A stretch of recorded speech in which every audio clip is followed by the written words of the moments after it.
आज movie strike पेश कर रही है एक बेहतरीन चाइनीज मूवी कुक अप अ स्टॉर्म, जहां एक बेटा अपने ही बाप के खिलाफ खड़ा होता है इंटरनेशनल कंपटीशन में। Director Y man Yelp, IMDb 6.3।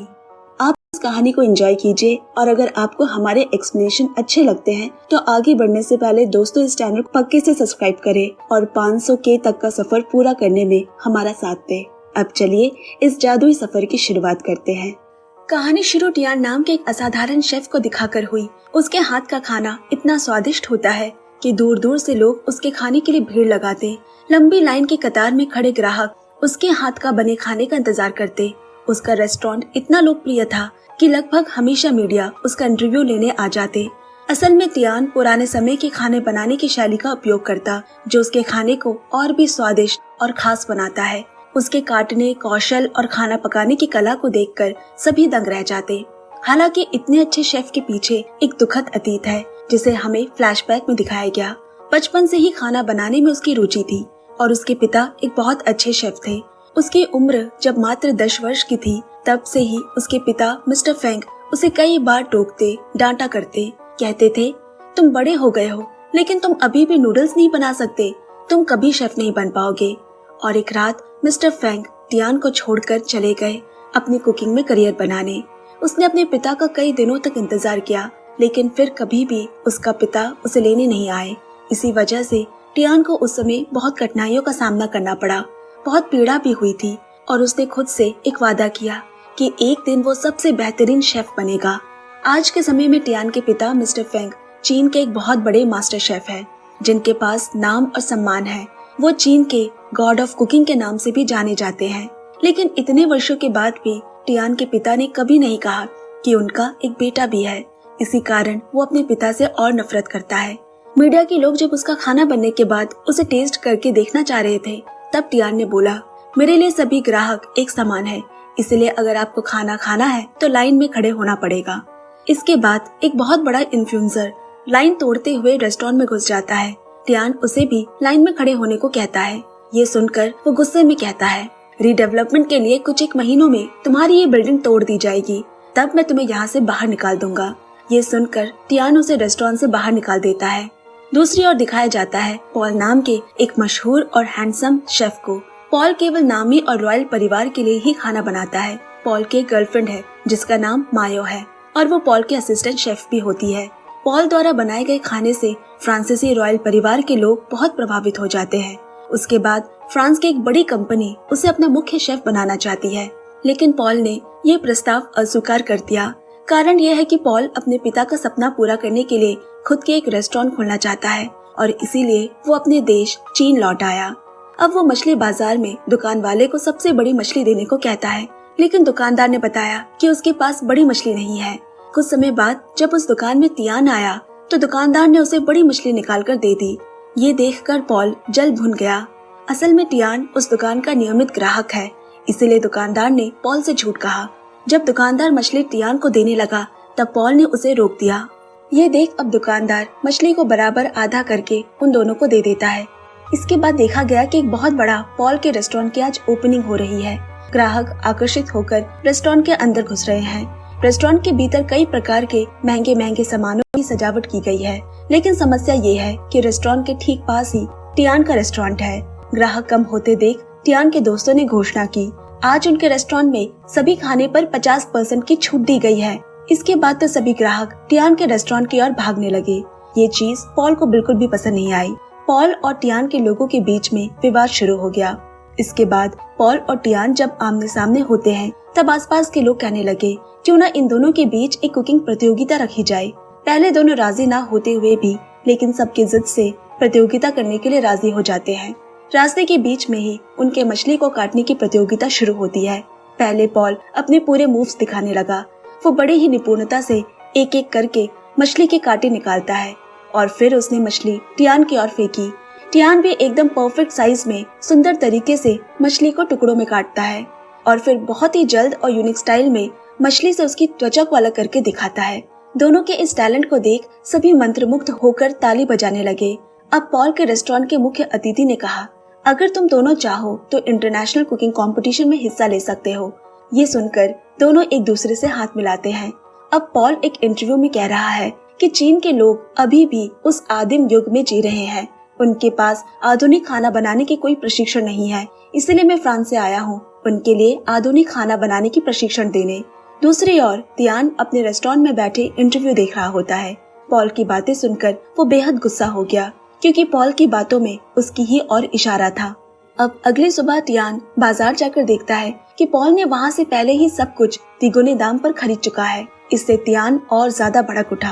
अब कुछ दिनों बाद देखते हैं कि तियान और पॉल दोनों को कुकिंग कंपटीशन के लिए चुना गया। उनके बीच जो जीतेगा उसे इंटरनेशनल कुकिंग कंपटीशन में भेजा जाएगा और फाइनल राउंड में मिस्टर फेंग के साथ मुकाबला होगा। जब तियान को पता चला कि अंत में उसे अपने पिता के सामने कंपटीशन में खड़ा होना होगा, तो उसका चेहरा काला पड़ गया, क्योंकि अभी भी वो अपने पिता से बेहद नफरत करता है। तियान के दोस्त सभी खुशी में झूम नाच रहे हैं, लेकिन वो ये नहीं जानते कि मिस्टर फेंग तियान के ही पिता है। फिर एक इंटरव्यू में दिखाया जाता है जहाँ मिस्टर फेंग से तियान के रिश्ते के बारे में पूछा जा रहा है, क्योंकि दोनों के सरनेम एक जैसे हैं और उनके चेहरे भी मिलते जुलते हैं।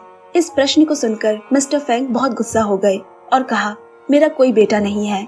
अगले दिन पॉल की गर्लफ्रेंड मायो तियान को उसके रेस्टोरेंट में डिनर के लिए इनवाइट करने आई है। उसने भी इनविटेशन एक्सेप्ट कर ली और अपने दोस्त के साथ पॉल के रेस्टोरेंट में खाने चला आया। लेकिन यहाँ पॉल के बदले मायो उनके खाने की मेजबानी कर रही होती है। उसने 2 डिश पेश किया। एक था अंडे से बना और दूसरा मशरूम और पौधे से तैयार किया गया कोई डिश। अंडे का डिश तो बहुत ही लाजवाब था और यह पौधे की तरह दिखने वाला एक बहुत ही अलग और अत्याधुनिक डिश है, जिसके अंदर पानी डालने पर डिश ऊपर की तरफ उठ आती। मायो बोली, शायद तुम लोगों ने पहले कभी ऐसे खाने का अनुभव नहीं किया होगा। ये पॉल की एक खास डिश है जिसके लिए उसने पुरस्कार भी जीता था। ये सब सुनकर तियान किचन में जाकर पॉल पर गुस्सा दिखाने लगा और कहा, तुम क्या साबित करना चाह रहे हो कि तुम मुझसे बेहतर शेफ हो? इसके जवाब में पॉल कुछ भी नहीं कहता और तियान को एक डिश बनाकर खिलाने को कहता है। वो मान गया और पॉल के किचन में एक ट्रेडिशनल तरीके से डिश तैयार करता है। पॉल वही डिश आधुनिक तरीके से कम समय में बनाकर तियान के सामने पेश करता है। पॉल के बनाए डिश की खुशबू से ही तियान समझ गया कि पॉल बहुत अच्छा खाना बनाता है। वो कुछ कहे बिना ही वहाँ से चला गया। वहीं दूसरी ओर जब पॉल ने तियान के हाथ का बना खाना चखा तो वो मंत्रमुग्ध हो गया। तियान अपने रेस्टोरेंट में वापस लौटकर उदास होकर बैठा था और अपने पिता के आखिरी शब्दों को याद कर रहा है, जब उसके पिता ने उससे कहा था कि तुम में शेफ बनने की कोई काबिलियत नहीं है। वहीं दूसरी तरफ तियान के पिता अपने दोस्त मिस्टर होंग से मिलने गए हैं। मिस्टर होंग के पास ही वो तियान को बचपन में छोड़ गए थे। मिस्टर होंग भी एक शेफ है जिन्होंने तियान को बड़ा किया और उसे खाना बनाना भी सिखाया। मिस्टर फेंग ने कहा कि वो तियान को देखना चाहते हैं। उन्होंने उसे फोन कर आने को कहा। तियान भी फौरन वहाँ खुशी खुशी पहुँचा और अगले ही पल उसने वहाँ अपने पिता को देखा। इतने सालों बाद अपने पिता को यूँ सामने देख वो चौंक उठा। मिस्टर फेंग तियान की खबर लेने की कोशिश करते हैं, लेकिन तियान ने उन्हें रोककर कहा, मैं आपका बेटा नहीं हूँ। इंटरव्यू में भी आपने ऐसा ही कहा था ना? मिस्टर फेंग बोले, मुझे देखो, मैं आज एक सफल व्यक्ति हूँ। मैं 2 बार वर्ल्ड बेस्ट शेफ का खिताब जीत चुका हूँ, लेकिन तुम पुराने गली नुक्कड़ के एक सामान्य शेफ मात्र हो, इससे ज्यादा कुछ नहीं। इसलिए पहले खुद को साबित करो। ये सुन तियान गुस्सा होकर बोला, मैं खुद को साबित करूंगा। सफल होने के लिए कठोर होना जरूरी नहीं और सफल होने के बाद अहंकार नहीं होना चाहिए। और ये पुरानी गली नुक्कड़ का सामान्य सा एक शेफ ही होगा, दुनिया का बेस्ट शेफ। इतना कहकर वो वहाँ से चला गया। इसके बाद कुकिंग कंपटीशन शुरू हो गई। सभी जजेस उपस्थित है अच्छे शेफ को चुनने के लिए। तियान के दोस्त उसके लिए चीयर कर रहे होते हैं। पहले हम तियान को खाना पकाते हुए देखते हैं। उसने चिकन की छाल को बिना काटे ही उसमें से मांस अलग करने की तकनीक दिखाई। ये देख सभी दर्शक और जजेस हैरान रह गए। फिर वो अपने स्टाइल में खाना बनाना जारी रखता है। दूसरी ओर पॉल आधुनिक शैली से खाना बना रहा होता है और बहुत ही कम समय में उसने एक डेजर्ट बनाकर तैयार कर दिया। निश्चित समय से पहले ही खाना पूरा कर उसने अपना डिश जजेस के सामने प्रस्तुत कर दिया। दूसरी ओर तियान अभी भी अपने पुराने तरीके में खाना बना रहा है। उसे पॉल के मुकाबले पूरा समय लग जाता है। अब जजेस ने दोनों के बने डिश को टेस्ट किया। स्वाद में दोनों में से कोई कम नहीं था और रिजल्ट में भी दोनों को एक ही नंबर मिले हैं, लेकिन उन्हें किसी एक को ही विनर चुनना होगा। एक जज स्टेज पर आकर कहते हैं, खाना बनाना एक कला है और उसे एक निश्चित समय में किया जाना चाहिए। क्योंकि पॉल पहले ही कम समय में डिश तैयार कर चुका था, इसलिए विजेता वही होता है। ये सुनकर टियान का दिल टूट गया और बहुत ही कष्ट पाकर वहाँ से चला आया। ये प्रोग्राम मिस्टर फेंग अपने घर में बैठकर देख रहे थे। कंपटीशन हार जाने पर टियान इतना ही टूट जाता है कि कुछ दिनों से वो अपने घर भी नहीं जा रहा। सभी कामकाज छोड़कर कुछ दिन वीडियो गेम खेलकर समय बिताता है। एक दिन मिस्टर होंग उसके पास आए और टियान के साथ वीडियो गेम खेलना शुरू करते हैं, जिसमें टियान गेम जीत जाता है। तब मिस्टर होंग बोले, जीतना और हारना ये एक स्वाभाविक चीज है। हार जाने का मतलब ये नहीं कि तुम और कभी नहीं जीतोगे, तुम्हें बार बार जीतने के लिए तैयार रहना होगा। मिस्टर होंग से हमें मालूम चला कि टियान जो रेस्टोरेंट चला रहा है उसके मालिक मिस्टर होंग ही है और उस रेस्टोरेंट में जितने भी सदस्य हैं उन सभी को उन्होंने रास्ते से उठाया है। वो उन सब से इतना प्यार करते हैं कि उनके बारे में सोचकर उन्होंने कभी शादी नहीं की। यहाँ दूसरी ओर पॉल और उसके पार्टनर उसके जीतने की खुशी पर जश्न मना रहे हैं, लेकिन कुछ समय बाद पॉल के पार्टनर उसे एक ऐसी बात सुनाते हैं जिसे सुनकर पॉल एकदम चौंक गया। उन्होंने कहा, कुकिंग कंपटीशन के अगले पड़ाव में एक टीम में 2 कंटेस्टेंट्स रहेंगे और तुम्हारे बदले माया होगी मेन शेफ और तुम होगे उसके असिस्टेंट, क्योंकि माया बहुत ही सुंदर और आकर्षित है, जिसकी वजह से हमारे रेस्टोरेंट को और पहचान मिलेगी। पर पॉल बोला, माया मेरी असिस्टेंट मात्र है, कंपटीशन में जाने लायक वो अभी काबिल नहीं हुई है। ठीक तभी माया 2 सूप का कटोरा लेकर पॉल के सामने आई और कहा, इन दोनों सूप का स्वाद चखकर बताओ कि किसमें नमक ज्यादा है। ये सुनकर पॉल भौचक्का हो गया, क्योंकि वो समझ जाता है कि माया ने उसका राज उजागर कर दिया है, और वो ये है कि पॉल खाने बनाने की कला में निपुण होने के बावजूद उसमें स्वाद को चखने की क्षमता नहीं है। मतलब कि खाना मीठा है या नमकीन, ये पॉल नहीं समझ पाता। अब माया बोली, जो व्यक्ति स्वाद का अनुभव नहीं कर सकता वो शेफ बनने के योग्य नहीं।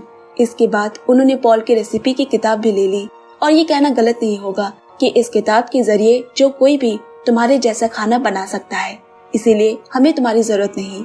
इसके अलावा उसके एक और पार्टनर कहता है, माया के साथ मेरे संबंध है, हम एक दूसरे को पसंद करते हैं। माया भी कहती है, तुम्हें क्या लगता था कि सिर्फ तुमसे प्यार करने के लिए मैं इतना समय तुम्हारे साथ बिता रही थी?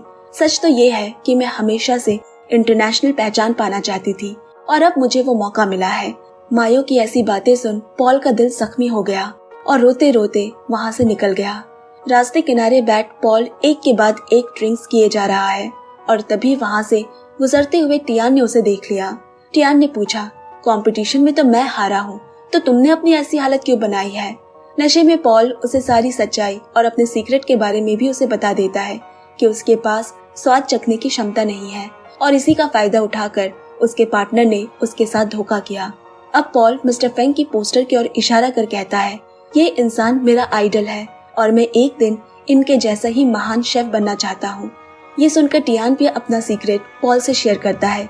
तस्वीर में यही आदमी मेरा पिता है। पहले पॉल को यकीन नहीं हुआ, लेकिन जब टियान ने सारी घटना बताई तो पॉल को भी जाकर यकीन हुआ। टियान और कहता है, ये एक बहुत ही सेल्फिश इंसान है। मैं एक बहुत बड़ा कंपटीशन जीतकर इस इंसान को आईना दिखा देना चाहता हूँ। इसके बाद दोनों मिस्टर फेंग की पोस्टर पे कांच की बोतल फेंककर अपने डिप्रेशन को कम करने की कोशिश करते हैं और इस तरह उन दोनों के बीच दोस्ती की एक नई शुरुआत हो जाती है। दूसरी ओर अब पॉल के पार्टनर टियान के रेस्टोरेंट पे जाते हैं। कहानी की शुरुआत में जिस बड़े इन्फ्लुएंसर को दिखाया गया था, उनके साथ मिलकर उन्होंने टियान का रेस्टोरेंट खरीद लिया है। फिर मिस्टर होंग से कहा कि जितना जल्दी हो सके ये जगह छोड़ दे, क्योंकि जल्द ही इस रेस्टोरेंट को तोड़कर यहाँ एक नया बिल्डिंग खड़ा किया जाएगा। ये सब सुनकर वहाँ के सभी लोग उन पर बहुत ही गुस्सा हो गए। उसी वक्त पॉल और टियान भी वहाँ आ पहुँचे। अब पॉल बोला, मैंने फैसला किया है कि कंपटीशन के दूसरे पड़ाव में मैं माया को अपने साथ नहीं लूंगा, बल्कि मेरा पार्टनर होगा टियान। पॉल के पार्टनर आग बबूला होकर कहने लगे, अगर हमारे हिसाब से बात नहीं मानी तो तुम्हारा पूरा करियर बर्बाद कर देंगे। पॉल गुस्से में अपने पार्टनर को जोरदार मुक्का मारकर उसकी नाक तोड़ देता है। वहाँ मौजूद सभी पॉल के इस साहस को देख, साथ ही पॉल और टियान की दोस्ती को देख बहुत ही खुश हो जाते हैं। अब अगले दिन से देखते हैं कि दोनों कुकिंग कंपटीशन की तैयारी में लग गए हैं। दोनों एक दूसरे को खाना बनाने में मदद करते हैं। टियान उसे अपनी पुरानी शैली सिखाता है, वहीं पॉल अपनी आधुनिक शैली। इसके अलावा टियान पॉल को ये भी सिखाता है कि किस तरह खाने का स्वाद लेना चाहिए। मिस्टर होंग भी उनकी मदद करते हैं और ये देखना आश्चर्यजनक था कि उन्होंने एक बादाम को हवा में उछालते हुए चाकू से उसके 2 टुकड़े करके सभी को चकित कर दिया। इस तरह उनके बीच अच्छी बॉन्डिंग बनती जा रही है। देखते देखते इंटरनेशनल कुकिंग कंपटीशन का दिन भी आ गया, जिसमें कई देशों के प्रसिद्ध शेफ प्रतियोगी के रूप में आए हैं। प्रतियोगिता में सभी अपने अपने स्टाइल में खाना बनाना शुरू करते हैं। वहाँ मायो को भी देखा गया। दिए गए समय के अंदर खाना बनाकर जजेस के सामने पेश किया। एक एक कर सभी के खाने को टेस्ट करने के बाद जब परिणाम घोषित किया तो टियान और पॉल दोनों को फाइनल राउंड के लिए चुन लिया गया। ये सुनकर दोनों खुश हो गए। जजेस भी उनके हाथ का खाना खाकर मुग्ध हो गए। उन्होंने ये भी कहा कि दोनों ने जो डिश बनाई है उसे दुनिया के बहुत कम ही लोग सही तरीके से तैयार कर सकते हैं। अब अगले राउंड के लिए दोनों बैठकर चर्चा कर रहे हैं। समस्या ये है कि प्रतियोगिता के नियमों के अनुसार मिस्टर फेंग के विपरीत उनमें से कोई एक ही हिस्सा ले सकता है। टियान ने पॉल से कहा, मुझे तुम पर पूरा विश्वास है। मैं जानता हूँ कि तुम मिस्टर फेंग को हरा सकते हो। लेकिन पॉल ने कहा, अगले राउंड में वो नहीं बल्कि टियान जाएगा, क्योंकि यही मौका है जहाँ टियान अपने पिता के सामने खड़े होकर उन्हें आईना दिखाए कि गली नुक्कड़ से उठा एक साधारण शेफ भी दुनिया का बेहतरीन शेफ हो सकता है। पॉल ने आगे कहा, स्वाद अनुभव न कर पाने के बाद भी इतनी दूर तक यहाँ पहुँच पाना, यही मेरे लिए बहुत बड़ी उपलब्धि है। पॉल टियान को साहस देता है। आखिर में टियान भी फाइनल राउंड में जाने के लिए राजी हो गया। अब जल्द वो दिन भी आया जब टियान अपने पिता के साथ कंपटीशन करने वाला है। इस राउंड के नियम ये थे कि 1 घंटे के अंदर दोनों अपनी इच्छा के अनुसार कोई भी डिश तैयार कर सकते हैं। मिस्टर फेंग खाना बनाना शुरू करते हैं, लेकिन टियान एक ही जगह खड़ा अपने अतीत की घटनाओं को याद करने लगा। असल में बचपन में उसके पिता के उसे छोड़ जाने के बाद इलाके के बच्चे उसे बहुत परेशान करते थे और तब उसके बाबा नहीं बल्कि उसके दोस्त उसे बचाने आते थे। टियान यही सब सोच रहा था। मिस्टर फेंग टियान को यूं ही बस खड़ा देख उसके मुंह पर पानी के छींटे मारता है और कहा, खड़े होकर सपना न देख, खाना बनाना शुरू करो। तुम क्या कर सकते हो मैं भी देखना चाहता हूँ। इसके बाद टियान ध्यान लगाकर अपना डिश बनाना शुरू करता है। दूसरी तरफ मिस्टर फेंग भी बड़ी ही सुंदर एक डिश तैयार कर रहा होता है। 1 घंटे के अंदर दोनों ने अपने अपने डिश बनाकर तैयार कर लिए। मिस्टर फेंग ने एक ऐसा डेजर्ट है जो कि बहुत ही टेस्टी था और डिश की प्रेजेंटेशन भी बहुत ही खूबसूरती से की गई थी। जजेस को भी उसका डिश बड़ा पसंद आया, मगर यहाँ टियान जजेस को अपनी डिश न देकर सीधा अपने पिता मिस्टर फेंग के पास ले गया और ये डिश कुछ और नहीं बल्कि नूडल्स थी।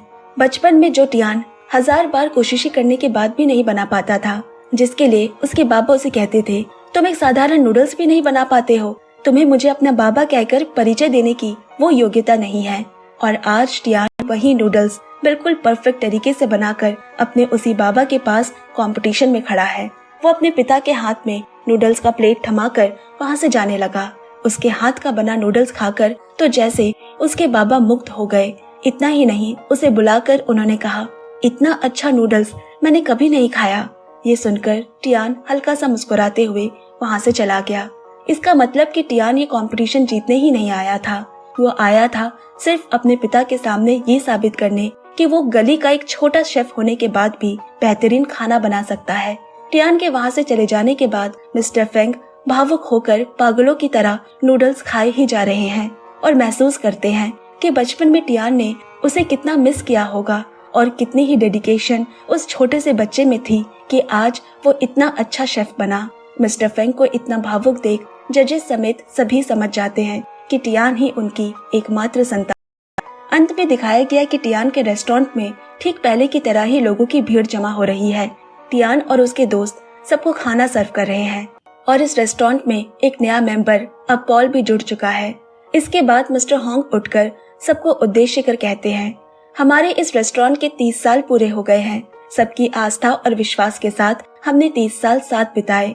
हमेशा हमारा लक्ष्य एक ही था कि आपको कम पैसों में स्वादिष्ट खाना खिलाना। सरकार ने इस बिल्डिंग को तोड़ने की अनुमति नहीं दी और हमने उन लोगों से ये जगह दोबारा खरीद ली है। इसलिए आगे भविष्य में भी आपको ऐसा ही खाना उपहार के रूप में हम देते रहेंगे। उनकी बात सुनकर सभी बहुत खुश हो गए और यहीं पर इस खूबसूरत मूवी की भी समाप्ति हो जाती है। धन्यवाद दोस्तों। तो आज की कहानी दोस्तों आपको कैसी लगी जरूर कमेंट्स करके बताएं। तब तक सुनते और सुनाते रहिए मूवीज ट्राइब और मुझे सपोर्ट करते रहिए। बाय बाय, टेक केयर दोस्तों।